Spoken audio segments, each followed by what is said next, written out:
në udhëheqjen e afrimit nuk kemi një formacion kështu të njohur startues, sidomos të qendërmbrojtësit ka shumë oscilime, jo nuk është një tandem aty mbrapa që do ta stabilizonte mbrojtjen, po edhe në mes fushës sigurisht nuk është gjetë një mesfush që është standarde në formacion, domthonë ka lojë pas loje lojtarë që vendosen aty.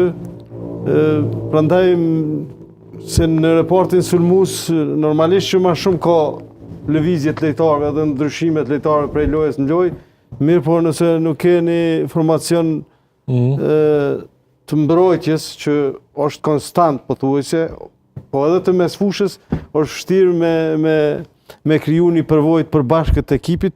Prandaj Prishtina mendoj që është ngarë për titull. Nuk ka pas një formë që është pritur, mirë po grupi lojtarëve është shumë kompetitiv, shumë i fortë, ka edhe numër të mjaftueshëm të lojtarëve, ka edhe shumë ndeshje për të zhvilluar. Mund ndodhë që Prishtina në këto javë e ardhshme me marrë formën edhe me luftu edhe për kreun e tabelës, megjithëse duke parë formën sportive, po edhe numrin e pikëve ka një shkputje të lehtë, llopi edhe drita, domthonë edhe me formë të lojës, po edhe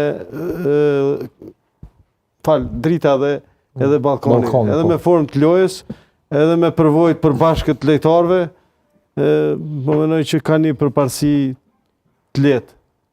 Po mendoj që Prishtina ende është në garë për titull, është shumë mirë organizuar. Treneri e ka përvojën e Superligës, e ka përvojën se si mu bë kampion. ADN-n e Prishtinës. Po, çka po funksionon me dalë të fitore? Unë thash mendimin tim që ende nuk ka gjetë një tandem ose